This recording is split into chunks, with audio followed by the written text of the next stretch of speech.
Olá, meninos e meninas do dia a dia na escola, tudo bem? Hoje a gente vai falar sobre os pais.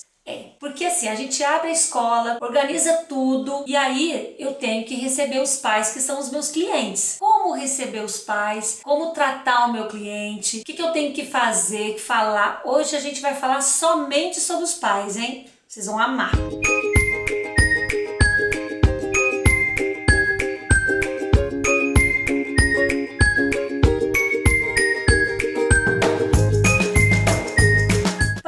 Falar dos pais, eu separei 7 dicas muito importantes que vocês devem dar atenção, que são dicas assim que eu acho que vai te ajudar e muito. Primeira dica: o pai vai lá na sua escola. Normalmente vai o pai, vai a mãe ou a avó e vai a criança. Quando a criança chega, gente, você não consegue falar com a família. Então você senta aqui, o pai, a mãe, a avó, o tio quer aparecer lá, né? E a criança começa a mexer em tudo, começa a fuçar em tudo. E aí o responsável não sabe se te dá atenção ou se presta atenção na criança que tá ali bagunçando tudo. Então o que eu falo pra você? Deixa na sua mesa ou algum lugar na sua sala um cantinho de brinquedos, tá? Uma caixa com brinquedos. Essa caixa, quando chega a criança, você pega a caixinha, olha aqui uma mesinha, pode até colocar uma mesinha pequenininha ali do lado, a criança senta na mesinha, começa a pintar, começa a brincar de massinha, começa a brincar com alguns bichinhos de fazendinha, deixa alguma coisa para distrair a criança ali do lado,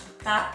Aí sim o pai ou a mãe ou o responsável vão conseguir te dar atenção. Mesmo assim, não deram atenção, a criança está agitada e não consegue concentrar. Então você faz o seguinte: levanta, não fica na sua sala, porque não vai adiantar absolutamente nada, e anda pela escola. À medida que você vai andando pela escola, você vai explicando para o pai, para o responsável, como funciona a sua escola. Olha, aqui é a sala, aqui cabem tantas crianças, aqui é o parquinho, aqui é a sala da enfermeira ou da técnica de enfermagem, aqui é a cozinha. Vai andando pela escola e vai explicando o funcionamento. Terminou? Você dá um folder para esse pai, para essa mãe, ele vai levar para casa e aí ele vai olhar com calma em casa. Interessou? Gostou? Você fala para ele: olha, se quiser voltar em outro momento aqui, quando a criança estiver com a avó, com outra pessoa, pode vir, que aí a gente pode conversar mais tranquilamente. Então você deu atenção, ele levou o material para casa. Normalmente, de cada 10 pessoas que eu fazia isso, somente 2 voltavam para querer ouvir com atenção e deixavam o filho em casa. Os outros 8, gente, todo mundo fazia matrícula e acabava confiando nessa palavra. Por que fazia a matrícula? Porque em seguida tem a reunião de pais. Lembra que eu disse para vocês no vídeo passado da reunião de pais? Antes de começar as aulas, você vai fazer uma reunião de pais. Vai passar para os seus pais como que funciona a escola, quais são as regras. Você irá acalmá-los quanto à adaptação da criança. Apresenta os funcionários, os professores. Isso antes de começar as aulas, tá? Fez a reunião, deu os avisos gerais. Uma coisa que eu fazia muito também, que dá resultado. Nessa reunião eu já avisava os pais. Gente, eu sempre chamo os pais novatos para conversar. Não estranhe, não assuste quando a escola ligar para você. Todas as vezes eu vou ligar e vou agendar um horário para conversar com você. Gente, eu falava com todos os pais da escola. O que eu falava? Eu perguntava quem era ele, mora com quem a criança, qual é a rotina da criança, se a criança mora com o pai ou com a mãe, se são separados e o pai for na escola, eu posso permitir que veja ou não, se tem alguma autorização que o pai não pode ver o filho, né? Se tem algum papel do juiz que resguarde de não chamar a criança. Enfim, procurava saber tudo da família, como que é a estrutura familiar, costumes da criança, se a criança tinha alergia a alguma coisa ou não. E com isso eu já fazia uma orientação para dormir mais cedo, para ter limites, para ter uma rotina de horários. Eu já aproveitava aquele momento, já fazia um esquema de organização da vida dessa criança aí. Gente, isso era ótimo. Cria vínculo com a família, você começa a conhecer o pai ou a mãe da sua família, você começa a ter liberdade, sabe? Mais amizade, assim. Funcionava muito, muito bom mesmo. Faça isso. Depois, o professor deve fazer um grupo de WhatsApp dos seus pais. Só que agora, gente, eu não sei se vocês sabem disso. O WhatsApp tem uma função onde só uma pessoa fala. Por exemplo, só o professor pode falar, só a diretora pode falar, só o coordenador pode falar. Lá na escola eu fiz isso, só quem fala é a direção com os professores. Você pode fazer um desse com os seus pais. Só quem fala vai ser, você coloca a coordenadora e a professora. Os pais, eles só olham as mensagens. Caso eles queiram comentar alguma coisa, eles têm que entrar no seu privado. Isso é ótimo, porque o que acontece normalmente nos grupos de WhatsApp? Você coloca lá um aviso. Amanhã as crianças vão sair às 16 horas. Aí vem um pai. Por quê? Nossa, o que aconteceu? Ah, vai todo dia sair mais cedo? Nossa, mas meu filho não sei o que, mas não sei o que, não sei o que.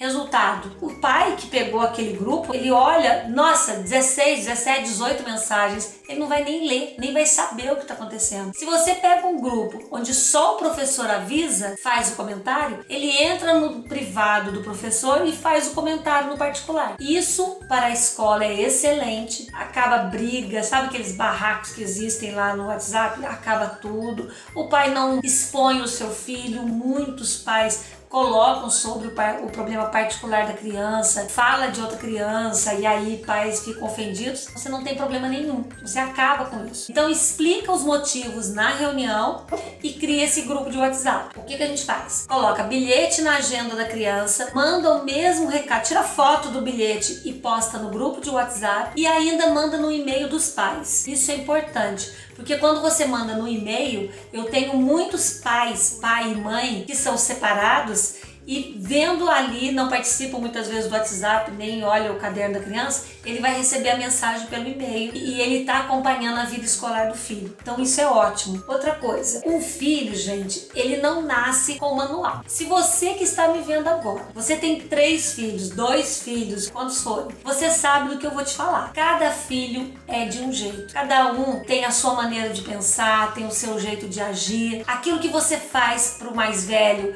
se você repetir para o caçula não funciona, aquilo que você faz para o caçula se fizer para o mais velho não funciona, porque são pessoas diferentes, são pessoas com personalidades diferentes. Então eu percebo que os pais ficam assim extremamente perdidos quanto à educação dos filhos. Com isso, vou dar uma dica de ouro para vocês. Só que antes de eu dar essa dica, você já inscreveu no canal? Ainda não, gente? Por favor, clica lá no inscrever, clica no sininho, clica no joinha, por favor. Senão eu não vou ficar mais dando dicas preciosas e maravilhosas para vocês. Já clicou? Então vamos lá. Gente, cria na sua escola a escola de pais. O que é a escola de pais? Você manda bilhete para todos os pais da escola, marca um horário. Eu me lembro que era terça-feira, 1h15. Então o pai deixava o filho na escola, já ia para uma outra sala, da 1h15 até 2h30. Cada terça-feira nós trazíamos um tema para ser trabalhado em sala. Um dia vinha uma psicóloga, um dia vinha uma nutricionista, um dia a coordenadora falava. Cada dia era um tema diferente. Com isso, nós tirávamos as dúvidas dos pais, nós tranquilizávamos quanto aos problemas diários, a gente dava informações aos pais. E eles, por sua vez, tem mais condições de saber como agir na educação do filho. Então, depois que nós criamos na escola a escola de pais,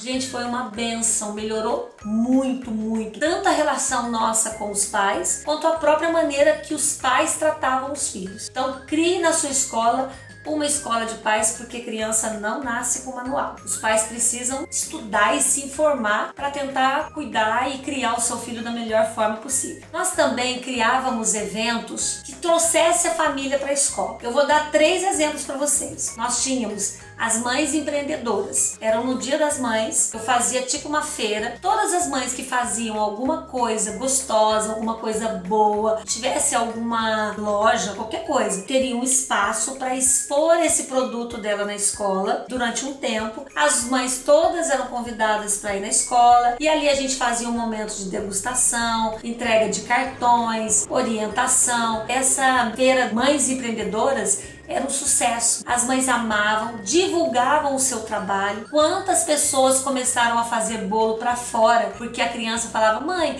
faz alguma coisa para levar lá no dia e tal. Aí a mãe fazia um bolo. Aí todo mundo gostava do bolo, começou a encomendar o bolo dessa mãe. Gente, ela começou a fazer bolo para fora e está ganhando dinheiro com isso. Então você auxilia as famílias a ganhar uma renda, a divulgar o seu trabalho e aumenta o seu contato com a família. Então esse foi um evento que nós fizemos. O dia do folclore eu sempre chamava mãe e avós para fazer brincadeiras com as crianças, brincadeira de roda, brincadeira de pular corda, de amarelinho. Eles liam histórias para as crianças, contava como que era a sua infância. A gente fazia uma tarde do folclore muito gostosa também e muito produtiva. E nós tínhamos a feira do empreendedorismo, porque as nossas crianças tinham disciplina do empreendedorismo e lá um belo dia no segundo semestre nós fazíamos a feira do empreendedorismo e eu chamava os pais para nos auxiliar. Auxiliar no sentido de ajudar a receber, né, ensinar a criança a devolver troco, a fazer as contas certinho, a repor material, enfim, a orientar as crianças na feira, tá bom? Outra atividade interessante, uma tarefa coletiva. Isso é muito legal. Eu sempre reunia os pais. Pode fazer uma reuniãozinha rápida, tipo assim, a criança sai 5h15, 5 horas os pais entram na sala. Pessoal, é o seguinte, vai para casa uma tarefinha coletiva. Vocês vão criar junto com a criança uma maquete da sala de aula, por exemplo. Você vai criar com a criança um navio, Dom Pedro veio pro Brasil, sei lá, sabe? Você vai criar alguma atividade que a criança tenha que fazer em casa com a família e com sucata. É proibido usar isopor, usar material que não dissolva na natureza, somente sucata. Então você vai ter que usar a criatividade, orienta, porque a criança tem que fazer, senão tem pais que pega e faz tudo e pensa que é o brinquedo para ele, assim, ele senta e faz tudo sozinho. A criança tem que fazer também atividade. E assim, você dá quando tiver um feriado, um período assim mais prolongado, né, porque eu sei que pais trabalham. Para que essa atividade? Para você aumentar o relacionamento da família com a criança, para que a família se entrose com a criança, porque nós temos visto famílias que o pai chega em casa, a criança vai pro computador, o pai vai pra TV e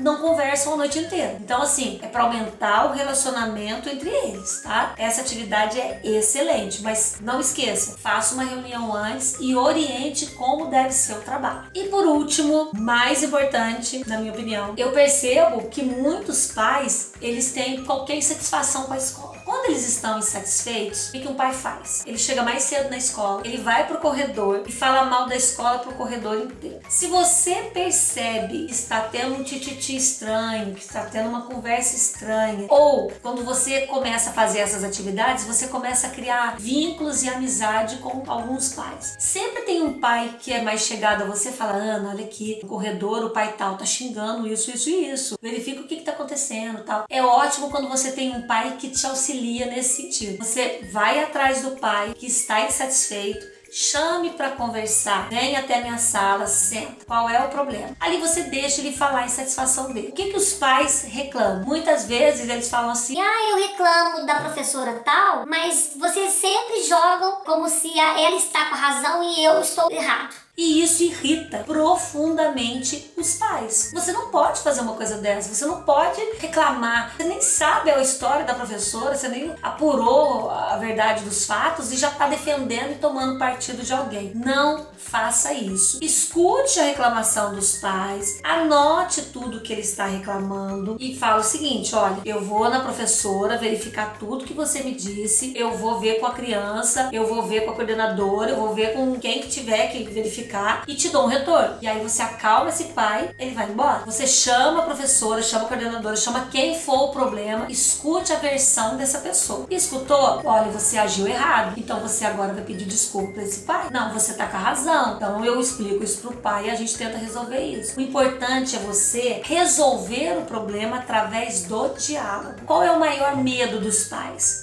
Mas aí eu venho reclamar e a professora começa a pegar no pé do meu filho lá na sala. Ele vai ser prejudicado na sala. Bom, você tem que assegurar para o pai que isso não pode acontecer. Se a professora tiver essa mentalidade, infelizmente você vai ter que mandar ele embora, porque misericórdia, gente. Você vai contratar uma pessoa que você chama atenção e ela vai descontar numa criança, isso chega a ser até uma covardia. Então, assim, os professores têm que ter maturidade suficiente para não descontar em outras pessoas. Se ela está errada, peça desculpa, reconheça o erro e bola pra frente. Se ela estiver certa, a gente vai tentar sanar, e se o pai tiver que pedir desculpa para ela também, eu vou fazer isso acontecer. Então, o importante é você ser o mediador do conflito. Se alguém tiver que ficar com raiva de alguém, que seja do diretor. Eu sempre falei isso. Se o pai tiver que ficar irritado com alguém, seja comigo, porque aí ele vai ficar tranquilo que o professor não vai mexer no filho dele lá na sala. Se a professora tiver que ficar com raiva de alguém, que seja comigo, com o diretor, porque ela não vai descontar na criança. Então, você tem que ser o mediador e resolver todos esses conflitos, ok? Pessoal, então olha lá, retomando tudo isso, atender os pais muito bem quando for visitar na escola, faça reunião de pais com antecedência e chame-o depois separado para conversar individualmente. Reunião de pais é só para avisos gerais. No particular, depois você chama o pai e chama a professora e converse sobre aquela criança. Nunca exponha uma criança em uma reunião de pais com todos os pais. Nunca. Crie um grupo de WhatsApp, mande por bilhete, por e-mail. Crie uma escola de pais na sua escola. Organize eventos trazendo família para a escola. Faça tarefas coletivas, tipo do módulo que eu acabei de falar. E principalmente, resolva a insatisfação dos pais. 7 itens. Se algum item desse não ficou claro, você quer que eu comente mais um pouco? Manda mensagem aí para mim, ó, Ana Maria, fala mais sobre tal item, que eu faço um vídeo só pra te atender, tá bom? No mais, gente, muito sucesso aí na sua escola. Não esquece de inscrever no canal, de clicar no sininho, de marcar um joinha para que o YouTube veja e espalhe o meu vídeo para outras pessoas. Um beijo no coração e até a próxima. Tchau!